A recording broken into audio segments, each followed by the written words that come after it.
Bonjour chers internautes de Congo Liberty, nous recevons aujourd'hui Monsieur Alexis Miayukou, ancien conseiller du Premier ministre de la Transition André Milongo, parlementaire au Conseil supérieur de la République présidé par Monseigneur Ernest Kombo, actuellement chargé de la communication des Assises nationales du Congo. Comment allez-vous? Oui, bonjour. Je vous remercie de m'inviter dans vos studios et je suis assez heureux de partager quelques idées sur le Congo avec vous, notre cher compatriote qui se bat très bien avec votre site Congo Liberty.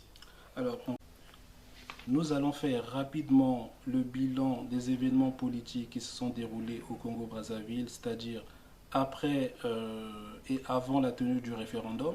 Quel bilan faites-vous principalement de la désobéissance civile au Congo? Ce que je peux dire de la désobéissance civile, c'est qu'elle vient à propos. Elle est d'abord un moment où le peuple réaffirme son existence.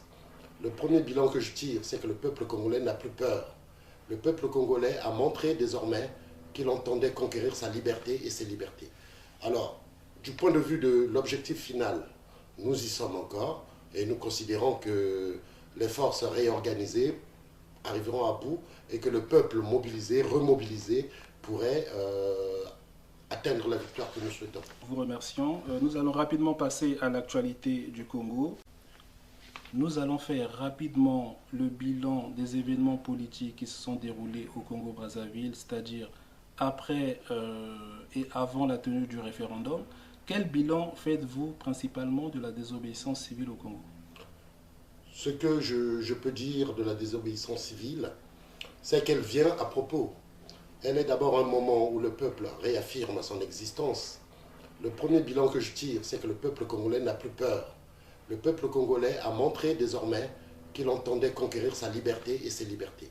Alors, du point de vue de l'objectif final, nous y sommes encore et nous considérons que les forces réorganisées arriveront à bout et que le peuple mobilisé, remobilisé, pourrait atteindre la victoire que nous souhaitons. Vous êtes très optimiste, mais pour certains, la désobéissance civile a été un échec parce qu'une fracture a été constatée le 20 octobre entre les différentes parties de Brazzaville en particulier. Est-ce que vous faites le même constat?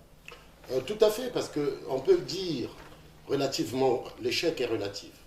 C'est l'échec des stratégies politiques construites par des leaders à tout niveau.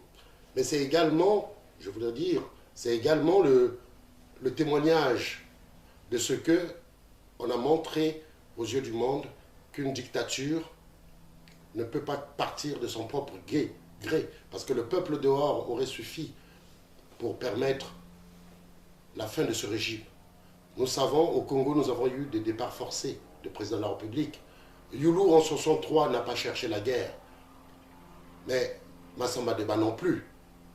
Et Yombi Opango non plus n'a pas armé des mercenaires pour empêcher l'expression populaire. Et je veux dire quand même que la désobéissance civile en tant que moment de l'histoire récente est un moment important.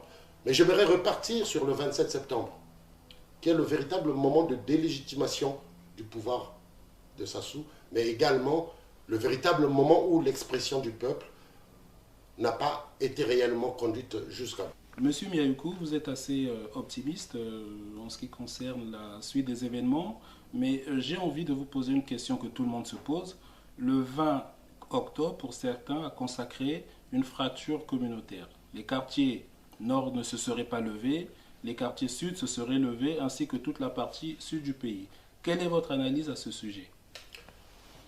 Effectivement, on peut constater que Wenze, Potopoto, Talangaï, Mikalu et tous les nouveaux quartiers Njiri ne se sont pas levés.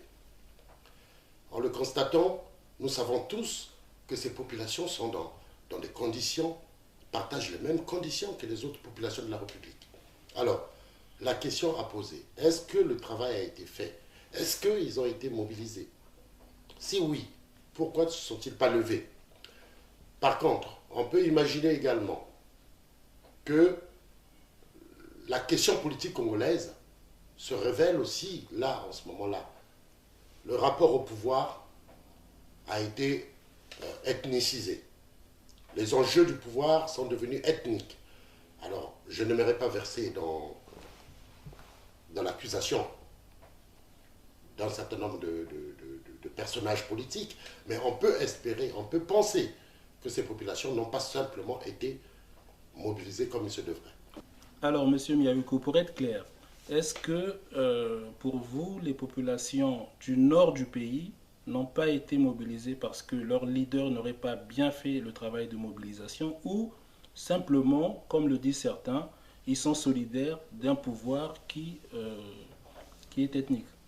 Je peux dire avec fierté que je suis persuadé que les populations du Nord partagent les mêmes misères que toutes les autres populations congolaises. Les populations du Nord de Brazzaville de surcroît, on a vu les dégâts du 4 mars, on a vu ces populations complètement aujourd'hui abandonnées par un pouvoir qui se moque de la condition du peuple. Alors, ce que je voudrais dire précisément, certes, il y a une fracture géographique de la ville de Brazzaville. Je ne crois pas à une fracture des populations, mais il y a une fracture géographique. Pourquoi? On sait très bien que la zone nord de Brazzaville est également quadrillée par l'armée. Entre Njiri, où toute une armada, il y a tout un déploiement policier à Njiri, militaire-policier, mercenariat à Njiri, et on sait très bien que l'intérieur de la ville de Brazzaville s'offre facilement à une sorte de répression fermée, dans un circuit fermé. Ça, ce sont des zones nord, c'est leur situation géographique qui explique aussi que la répression est beaucoup plus facile à organiser. Cependant, je reste persuadé également que les populations ont besoin de mots d'ordre clairs et précis. Les populations ont besoin aussi d'exemplarité. Donc, il eût été utile que les leaders politiques, et j'ai entendu des commentaires des gens de Brazzaville, notamment Paulin Bakaya, qui pensent, qui estiment que les leaders devaient être dehors, être devant leurs troupes, parce que ça aurait galvanisé les troupes. Mais donc, ça n'explique pas, excusez-moi, qu'on ne compte les morts que dans la partie sud du pays. Il y a eu un même discours. Comment se fait-il qu'il a été plus réceptif dans la partie sud du pays que dans la partie nord du pays? Ça contredit un peu ce que vous dites. Ce que effectivement il faudrait comprendre, les messages politiques doivent être clairs. Les populations se lèvent au gré des messages qu'ils reçoivent. J'imagine très bien qu'il y a également quelque chose d'historique qui s'est passé ce jour-là. Vous savez, les populations, par exemple, de Bakongo, Makelekele, pour la plupart, étaient en forêt en 2002, lorsqu'on votait la Constitution de 2002. Qu'une bonne partie du Poul, la région du Poul, n'a pas voté la Constitution de 2002. C'est un paradoxe intéressant de voir qu'il y a un attrait pour la défense des libertés. Et il faut dire également que les populations du sud de Brazzaville ont connu les plus grosses répressions ces dernières années. Ce sont ces populations qui vivent sous un contrôle policier extrême. Le ras-le-bol est peut-être au firmament plus vite dans les quartiers sud que dans les quartiers nord. D'accord. Alors, on va revenir sur la stratégie de l'opposition. D'aucuns disent qu'il y a eu beaucoup d'amateurisme entre l'organisation de la désobéissance civile, entre les rendez-vous ratés pendant les Jeux africains où elle pouvait faire entendre sa voix. À votre avis, est-ce que vous avez à ce sujet des choses à dire, sinon un enseignement, une analyse à faire? Tout à fait, parce que nous avons là une situation assez critique qui, à notre avis, relève aussi des lignes politiques qu'on s'est choisies depuis le début de ce combat, enfin l'accentuation de ce combat. Aux Assises nationales du Congo, auxquelles j'appartiens, nous avions, dans le communiqué final en 2014, juin 2014, évoqué la nécessité pour le peuple de reconquérir sa souveraineté. Nous parlions de régime d'exception, parce que nous ne pensions pas que, effectivement, les conditions dans lesquelles s'exprimaient les politiques congolais étaient des conditions de démocratie. Nous sommes, depuis juin 1997, dans un régime d'exception, où la loi du plus fort est la meilleure. Et nous ne pensions pas qu'il suffisait de parler, de discuter, de philosopher sur l'alternance démocratique pour obtenir des résultats. Alors, je ramène cela à la situation d'aujourd'hui. Parce que le mot d'ordre n'a pas été le combat direct contre cette dictature. Le mot d'ordre a qui a été donnée semblait accréditer l'idée qu'un dictateur pouvait être logique, pouvait comprendre. C'est pourquoi d'ailleurs, lorsqu'il n'y a pas d'action pour les jeux, nous on ne partage pas trop cet avis. Alors, pour être clair, excusez-moi, monsieur Miayuku, je vais vous poser des questions directes. Est-ce que l'opposition a commis une erreur en appelant ouvertement à la destitution de Sassou le 20 octobre? Je pense que ce qui aurait pu être utile, c'était de tirer profit de la dynamique du 27 septembre, qui est un moment de rupture, de délégitimation de Sassou Nguesso. La légitimité populaire a triomphé sur l'illégalité juridique même de Sassou Nguesso. Et le 27 septembre aurait été un moment opportun pour demander une ville morte, pour demander une désobéissance civile. Mais je crois également que les données du terrain ont dû expliquer les choix opérés à Brazzaville. Mais dans tous les cas, on voit très bien que le peuple reste disponible, étant donné que le peuple continue à exprimer son rejet de ce système.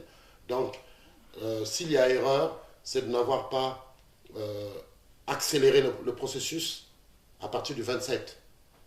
Et Sassou en a profité pour essayer de déployer son armada militaire. Mais l'erreur se trouve dans la non-accélération. Cependant, le débat reste ouvert. Alors, on a aussi parlé des égos de ces leaders politiques-là. Il y a Kolela, il y a Okombi Salissa, il y a Tsatsima Biala et bien d'autres. Est-ce que finalement ça n'a pas expliqué que la dynamique soit un peu étiolée? Je ne pense pas. Je ne pense pas qu'il s'agisse là d'un problème lié aux querelles de personnes. Non, je pense singulièrement que la fécondation des populations n'a pas été jusqu'au bout, mais je ne pense pas que les leaders soient neutralisés par des velléités quelconques. Parlons des égos des hommes politiques congolais. On a vu le week-end dernier à Paris un rassemblement d'opposants congolais appelé à la création d'un Conseil national de transition. Est-ce que, M. Miayuku, c'est finalement pas de l'amateurisme politique? Comment peut-on créer à Paris un Conseil national de la transition sans prendre en compte ce qui se passe sur le terrain avec l'IDC et le FROCAT? Je pense, vous touchez là de l'actualité au niveau de la diaspora.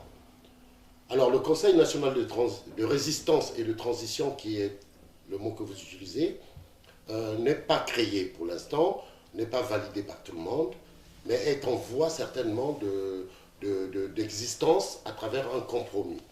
Et le compromis consiste à dire, un, ce sont les Congolais qui pilotent une action de ce genre. Deux, cette action ne peut se faire qu'en concertation et en harmonie avec les forces qui luttent au Congo, Brazzaville. Je veux le préciser parce qu'il ne s'agit pas d'une sorte de leçon reçue venue d'ailleurs. Nous avons certainement au niveau de la France encore du travail à faire et nous acceptons le concours de toutes les expertises qui peuvent apporter leur concours à la réalisation des objectifs de lutte qui sont les nôtres, mais c'est une initiative qui est venue et qui a commencé à prendre corps et qui fait aujourd'hui l'objet de beaucoup de discussions parce que nous tenons absolument à ce que ça soit une initiative des Congolais, que les objectifs soient ceux que nous allons définir, mais également en partenariat avec les forces qui luttent à Brazzaville. Et nous avons pris contact avec ces forces. Alors, M. Miayuku, moi j'étais à la réunion de la diaspora, en tout cas préparatoire à ce Conseil national de la transition. Disons les choses clairement, le Conseil national de la transition est chapeauté par un ressortissant français, M. Michel Taube, qui n'a pas hésité pendant l'Assemblée d'appeler les Congolais à créer ce conseil-là. Oui. Est-ce que finalement on n'infantilise pas les Congolais? Les Congolais sont aussi incapables de prendre des décisions eux-mêmes? Pas du tout. Déjà, je vais vous rappeler que je ne suis pas signataire de l'appel qui vise à créer ce CNRT. Oui, mais moi j'ai vu tout le monde. J'ai vu M. Koukebene, j'ai vu M. Maleka, j'ai vu le doyen Satou, j'ai vu toute la diaspora, comme si il fallait qu'un ressortissant français vient nous dire ce qu'on a à faire. Tout à fait, j'en conviens. Et votre interrogation suggère quelque chose de clair. Il faut peut-être vous raconter la genèse.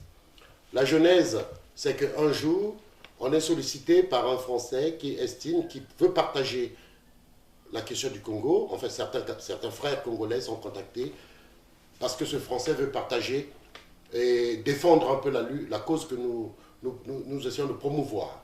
Il propose aux Congolais d'écrire une pétition qu'il peut diffuser sur son site internet, opinioninternationale.com. Les Congolais se retrouvent ce jour-là, écrivent une pétition qui est diffusée sur opinioninternationale.com. À partir de là commence cette initiative.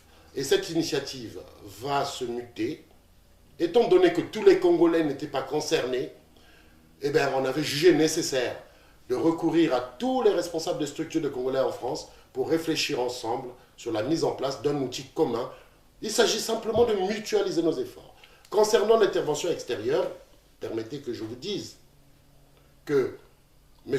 Michel Taube, qui est venu comme apporter son expertise... Il faut dire que, excusez-moi, M. Taube, c'est donc celui qui a organisé la rencontre entre l'opposition congolaise et le Quai d'Orsay, l'Élysée et l'Organisation internationale de la francophonie. Voilà, donc ça fait partie de l'offre d'expertise de ce monsieur. Quand il est arrivé après la pétition, entendons-nous bien, et que les Congolais le comprennent, il y a eu une pétition que nous avons diffusée sur Internet pour condamner le putsch constitutionnel de Sassou Nguesso. Et cette pétition a recueilli aujourd'hui plus de 4 000, 5 000 signataires. Cette pétition continue. Et c'est cette pétition qu'il fallait porter aux autorités françaises pour leur dire notre désapprobation. Et c'est ce qui s'est passé. Alors, en parlant des autorités congolaises, françaises notamment. Françaises, excusez-moi. En parlant des autorités françaises, quelle analyse faites-vous de la prise de position de François Hollande dans le débat politique congolais? En réalité, ça me suggère une pensée de Kundera, qui dit que l'immense mensonge, le mensonge intelligible, qui trahit mal l'incompréhensible vérité. Je suis vraiment persuadé que nous avons là l'occasion pour le Congo et les Congolais de comprendre que nous ne pouvons que nous libérer nous-mêmes. Alors le cas de la France n'est pas nouveau. Depuis, quand on passe en revue, la France face à Sassou Nguesso, en 92, à la conférence nationale, 91, si Sassou a pu sauver sa tête, c'est toujours derrière la question du pétrole et toujours avec l'intervention de la France. C'est eux qui n'ont pas permis que Sassou soit dégommé définitivement. Quand vous regardez 97, la France a toujours été du côté de Sassou Nguesso pour reconquérir le pouvoir. Depuis 97, il n'y a aucune élection qui a été libre et transparente. Il n'y a aucun scrutin valable en fond. J'ai passé en revue les déclarations de la diplomatie française. Depuis 97, aucunement, ils n'ont jamais condamné la France. Ça veut dire que les hommes politiques congolais, en tout cas ceux de l'opposition, sont incompétents. Comment ces faits avérés ne sont pas pris en compte par cette classe politique-là? Et oui. Vous êtes incompétents. Ça, c'est le plus fort, finalement. C'est de loin, ce n'est pas une problématique d'incompétence. C'est juste un problème de territorialité. Vous savez, on est en France, les hommes politiques congolais n'ont pas toujours été en rupture avec un système. Parce que là, le changement que refute la France depuis la conférence nationale, c'est le changement systémique. Le changement des hommes, on a vu que ça arrive à se jouer. Mais le changement de système a toujours été l'obstacle devant lequel se heurte le peuple congolais face à la France. Alors je ne peux pas dire que les hommes politiques congolais sont naïfs. On a bien vu la position de François Hollande à la francophonie. On a bien entendu le président François Hollande à Kinshasa. Il a juste écrit, excusez-moi, des discours pour appâter les Africains. Les discours se fient, les Africains se fient plus au discours qu'aux actes, peut-être. Il a compris ça, M. Hollande. On va dire qu'il y a des fois où la France, le discours a correspondu aux actes. Lorsqu'il ramène Sassou Nguesso au pouvoir, quelques mois auparavant, la France avait pris langue avec le Congo de Lissouba pour demander au président de Lissouba de respecter la Constitution. Et là, les actes ont suivi. Chez Laurent Gbagbo, les actes ont suivi. Alors, ça veut dire quelque part qu'il y a des choix capitaux qui posent la problématique simplement de la Franc-Afrique et de ses réseaux persistants. Est-ce que finalement au Congo, le vrai problème, ce n'est pas Sassou Nguesso, mais plutôt les intérêts france-africains, donc ceux de Total au Congo-Brazzaville? Est-ce qu'on ne se trompe pas d'adversaire? Absolument pas, ils sont mêlés. Mais vous avez également l'idée que ceux qui s'opposent à Sassou Nguesso ne sont pas hostiles aux intérêts de la France ou de quelque puissance que ce soit. Ceux qui aujourd'hui, nous qui combattons Sassou Nguesso, nous sommes persuadés que nous pouvons établir de nouveaux rapports de partenariat. Le seul problème que nous expliquons, et c'est pourquoi d'ailleurs nous continuerons à le dire, pour nous, que Total Elf s'enrichisse au Congo, ce qui nous importe le plus, c'est que les deniers qui sont reversés au Congo alimentent la situation sociale du peuple congolais, que les deniers versés, que la richesse nationale, la partie de la richesse nationale qui nous est rétrocédée, aille pour la satisfaction des besoins premiers du peuple congolais. Et ça, pas pour alimenter les biens mal acquis, pas pour alimenter la fuite des capitaux de notre pays. Voilà, le débat, on peut le voir. Où sont les intérêts de la France en réalité? Où sont les intérêts de la France? Est-ce que c'est dans un peuple meurtri qui un jour finira par se révolter et demandera l'indépendance, cette fois-ci politique? Parce que c'est du néocolonialisme, qu'on le veuille ou pas. Mais est-ce que c'est celui-là, l'intérêt de la France? Ou c'est plutôt l'intérêt bien compris des populations, parce que les populations sont en droit de revendiquer le droit d'exister sur cette terre? Le chien aboie, la caravane passe, disent les partisans de M. Sassou. Hier, le 6 octobre, M. Sassou a promulgué sa constitution. Va arriver rapidement des négociations, on parle de dialogue. Est-ce que vous pensez aujourd'hui que retirer la constitution de Sassou promulguée est un préalable ou finalement il faut aller dialoguer avec ce monsieur? C'est une exigence. Il y a eu des morts, monsieur le journaliste. Les Congolais ont payé par le sang la résistance à cette constitution, à cette truanderie constitutionnelle. Le sang des Congolais morts n'est pas vain. Et je considère que le retrait de ce projet, il n'y a pas que le retrait d'ailleurs, on doit renier complètement à Sassou le droit d'avoir fait ce qu'il a fait. Il a commis un parjure. Le sort qui est réservé à Sassou Nguesso, ce n'est pas de négocier avec lui, mais c'est sa condamnation claire et nette. Et je ne pense pas qu'un dialogue, quel qu'il soit... Il y a quelques mois, il y a mon frère aîné Tungamani qui parlait souvent de dialogue à la sauce PCT. Mais que voulez-vous dialoguer avec quelqu'un qui a désormais l'usage des armes comme moyen de pression, comme moyen pour faire taire ses opposants? Non, il n'y a pas de négociation qui vaille. Et je suis sûr que le peuple congolais, déterminé, entend bien agir autrement que par des dialogues.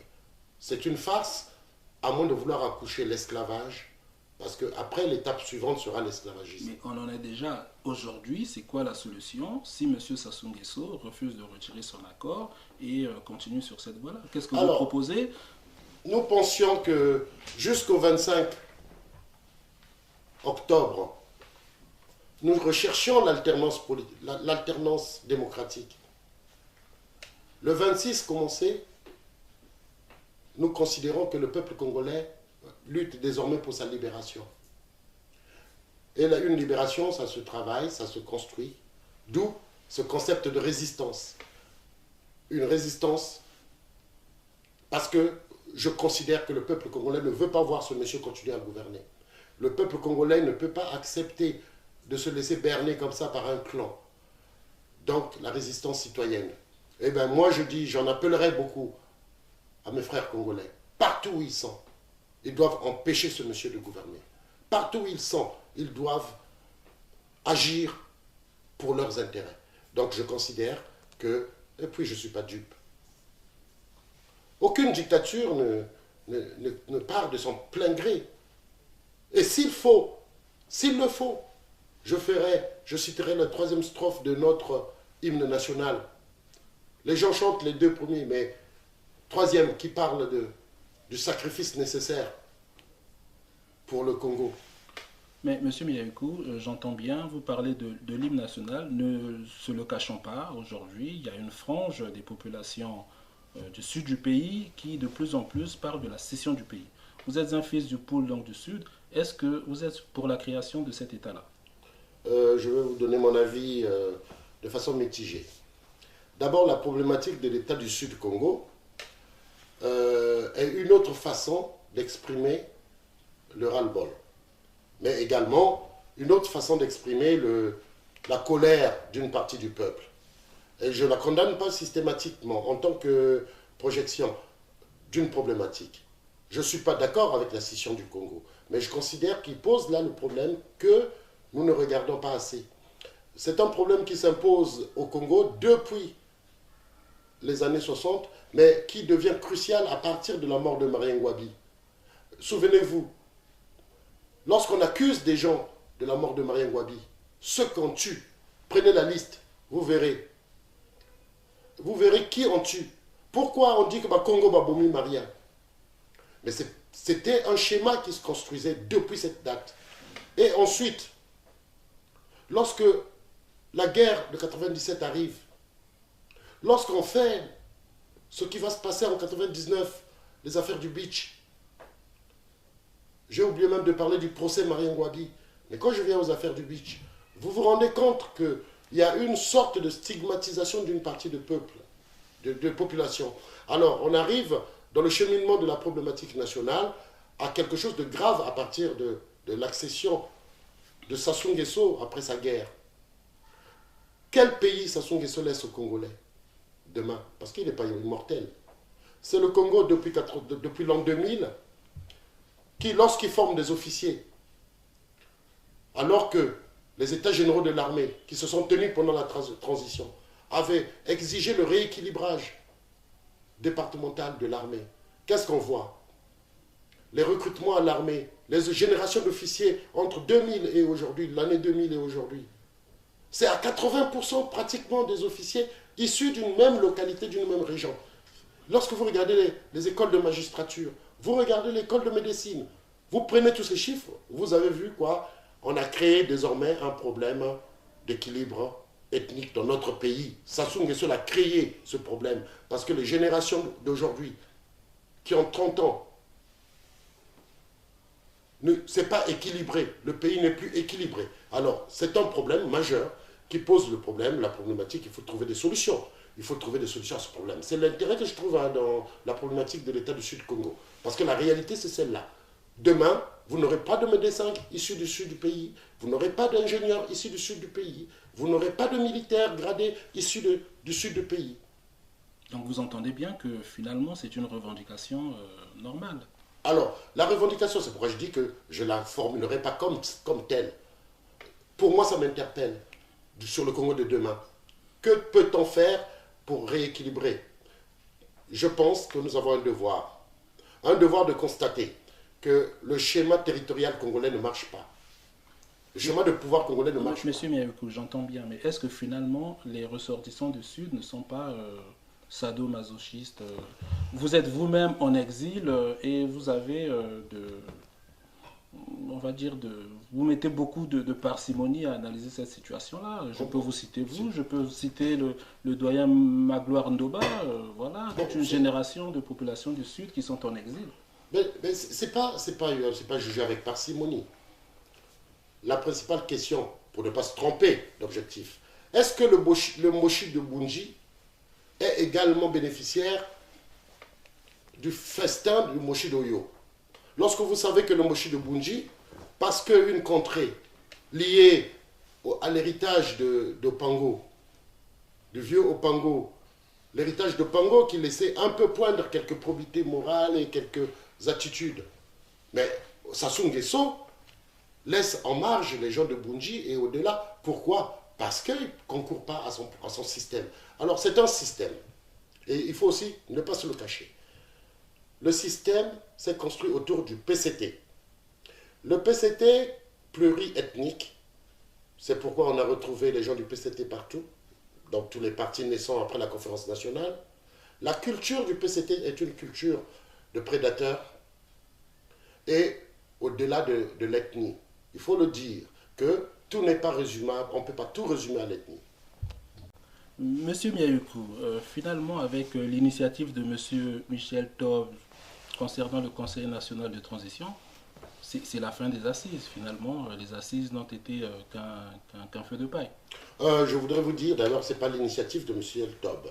Le concept de résistance était en train de se formaliser dans la démarche de toutes les structures de Paris, parce que tout le monde comprenait bien qu'il fallait aller vers un type d'action pour répondre à Sassou Nguesso. Alors, ce que je voudrais dire, il est bien que vous me posiez la question, que font les assises dans cette histoire? Eh bien, les assises ont entamé une démarche déjà qui rassemble.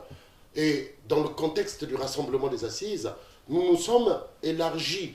Progressivement, nous avons réussi à créer une dynamique des forces vives de l'extérieur. Bien avant tout cela, les assises ont commencé à travailler avec toutes les structures. Et actuellement, quelle que soit la forme que prendra le mouvement de résistance qui va se mettre en place, ben les assises entendent jouer leur rôle. Leur rôle, c'est d'être l'élément moteur du rassemblement des Congolais de l'extérieur et de l'intérieur. Oui, mais vous êtes quand même en train de créer une super structure au-dessus des Assises nationales du Congo. À ce que je sache, il y a quand même de la place. C'est une plateforme de diverses associations, personnalités. Pourquoi créer une autre superstructure? Des superstructures, dans la diaspora, on en a quand même connu beaucoup. Nous savons. C'est un putsch contre M. Maleka, certains disaient M. Tungamani. Nous ne croyons pas du tout. D'ailleurs, je vais vous dire que cette initiative, évidemment, l'effort des assises, ça a été depuis que cette initiative est apparue, que nous nous investissions pour réunir, obtenir un consensus entre Congolais d'abord, et même en même temps, demander à Michel Taub d'être partenaire, mais pas dirigeant de quelque chose que ce soit. Donc, je ne crois pas, excusez-moi, je ne crois pas que les assises se trouvent phagocytées par cette initiative. Non, pas du tout, au contraire. Ce qu'on retrouve pour la plupart dans la dynamique de résistance qui est en train de se mettre en place, ce n'est pas seulement celle de Michel Taub.